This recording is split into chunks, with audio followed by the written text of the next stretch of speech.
Olá, tudo bem com vocês?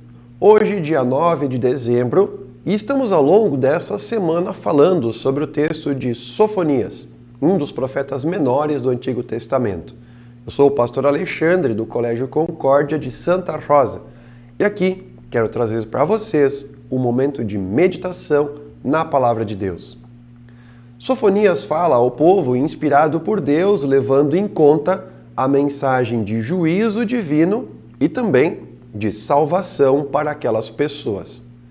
A época em que essa mensagem foi escrita remonta ao ano de 600 antes do nascimento de Jesus, ou seja, o tempo em que imperava um domínio de muitas nações com invasões de território com seus exércitos fortemente armados, e muitos povos, quando dominados, eram levados como escravo para longe de suas terras, longe de sua cultura, e com certeza tinha-se ali a intenção de que as pessoas perdessem a sua própria identidade, tanto a identidade pessoal com a terra onde estavam, quanto a identidade religiosa e cultural com as suas divindades. E o que era pior, eles não poderiam então passar de geração em geração todos os seus conhecimentos a respeito de Deus e de toda a sua cultura e vida dos antepassados.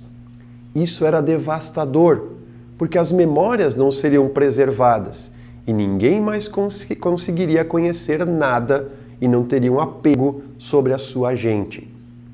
Ficar firme e passar de geração em geração os conhecimentos, tanto cultural e local, quanto as tradições religiosas, fortalece e aumenta o alcance de um povo, fazendo com que então mais pessoas conheçam a cultura e a força daquela gente.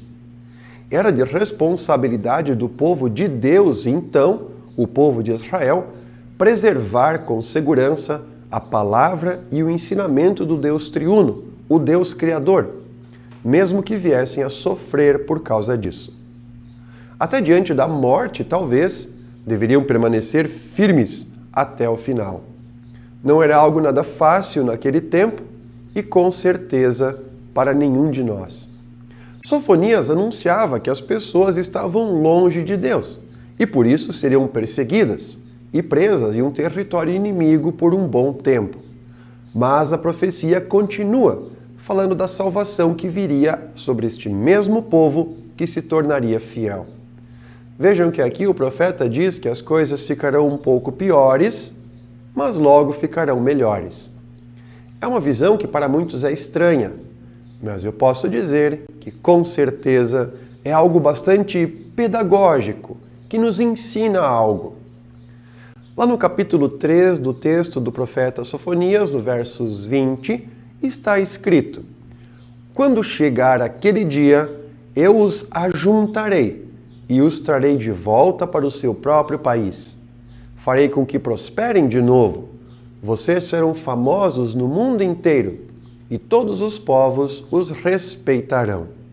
Eu, o Senhor, falei." Mais uma vez está uma promessa que seria cumprida. Longe de Deus, experimentando a desgraça e o abandono pela sua rebeldia, e depois reunidos em suas próprias terras. Na verdade, precisava piorar um pouco para depois melhorar. Essa situação que Sofonias descreve sobre o povo, anunciando a forma de Deus agir, parece um pouco confusa, mas se nós pensarmos um pouco, ela está acontecendo inúmeras vezes na nossa própria vida, diariamente. Em muitos momentos, nós precisamos sim perder para ganhar. Perdemos o ônibus.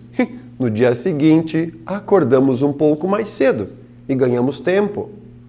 Perdemos dinheiro e na próxima compra pesquisamos um pouco mais com cuidado e ganhamos uma negociação.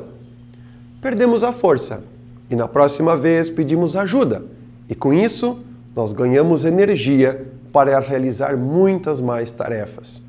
Perdemos a paciência e na próxima ganhamos compreensão para interpretar as coisas da melhor maneira. É sempre assim em qualquer situação. Quando nos relacionamos com as pessoas em diversos momentos, precisamos perder, ou seja, piorar para poder melhorar depois ou conseguir finalmente reconhecer o que de fato está acontecendo ao nosso redor. O povo de Deus no Egito, quando caminhou pelo deserto, reclamou que estava sem um lugar para morar, sem comida, sem água. Quando finalmente chegaram na terra prometida, viram que aquele sim era um lugar perfeito, mas precisaram perder para dar valor ao que estavam então recebendo naquele momento, pois muitos queriam até voltar para o Egito na escravidão. Na carestia, aprenderam a dar a devida importância às coisas que tinham. A nossa relação com Deus passa por esse mesmo processo e precisa ser experimentado bem nesta ordem. Precisa piorar para depois melhorar. E não confunda com ficar ruim, fazer o mal, para depois, então, começar a fazer o bem. Não é essa a relação, mas diante de Deus, em diversos momentos, nós somos chamados a piorar para depois melhorar. Fiquem tranquilos, vou tentar explicar. Acompanhe esse pensamento conforme Deus, na verdade, nos orienta. A nossa vida é recheada de momentos em que às vezes nós ganhamos coisas, temos oportunidades, em outros momentos desprezamos orientações e até chances que recebemos. Deixamos passar diversas vezes quando podemos fazer algo e não fazemos. Uma conversa calma, por exemplo, com alguém da nossa família, em um momento de crise, é deixada de lado. Perdemos a oportunidade de criar a paz e seguimos com gritos e ofensas e brigas. Uma chance, talvez, de mostrar nossos talentos no nosso trabalho quando somos convocados a realizar uma tarefa e muitas vezes deixamos passar, demonstrando preguiça ou descaso, realizando as coisas de qualquer jeito. Nos estudos, podemos pesquisar com dedicação em diversas fontes, abrir livros, pesquisar em sites, mas a pressa, quando deixamos as coisas para a última hora, nos faz providenciar algo bem superficial, com pouco conteúdo e nada atraente. Isso cria a impressão de que não somos capazes de fazer alguma coisa direito, ou que de fato somos pessoas ruins, o que não é verdade. Fato é que erramos muitas vezes, e quando isso acontece, quando precisa piorar, aí sim que as coisas começam a melhorar. Primeiro passo é assumir que erramos e podemos melhorar. Isso se chama arrependimento, é o piorar na nossa situação. Entendam que não é que as coisas tenham que ficar ruins, mas o nosso sentimento de que erramos é algo desastroso. O que vem na sequência é o que faz tudo melhorar.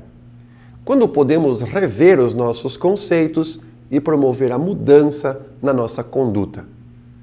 Em relacionamentos, ter mais paciência. Nos nossos trabalhos, mais dedicação e mais empenho nas nossas tarefas, especialmente nos estudos, dar o nosso melhor. E só aí já muda tudo. Com Deus acontece da mesma forma. Quando nós estamos diante dele, há necessidade de que nós assumamos a nossa situação, de que está as coisas. É necessário que nós assumamos a nossa condição de que as coisas não estão tão boas assim como a gente pensa. Precisa piorar primeiro, reconhecendo os nossos erros, para daí então pedir perdão. E aí começa a melhora definitiva. Essa é a dinâmica do Espírito Santo dentro do nosso coração. O movimento para a restauração plena da nossa condição diante de Deus. Ele mesmo irá nos reforçar e nos dar a esperança de que as coisas então irão melhorar. Mesmo que vier a acontecer algum problema, que as coisas vierem a piorar, não se esqueça. Sim, precisa piorar para depois melhorar. Isso aconteceu inúmeras vezes com o povo de Deus, aconteceu na história de muitos heróis da fé, também acontece na nossa vida. Passaram do cativeiro para a liberdade, das brigas para a reconciliação, do pecado para o perdão, e através de Jesus Cristo, da morte para a vida. Todos nós queríamos mudanças para que a nossa vida fosse então abençoada, e é isso que Deus providencia quando tenta abrir nossos olhos para percebermos que às vezes as coisas, depois que pioram, sim, ficam melhores. Fiquem bem, tenham sempre a esperança viva no coração e nos vemos na próxima.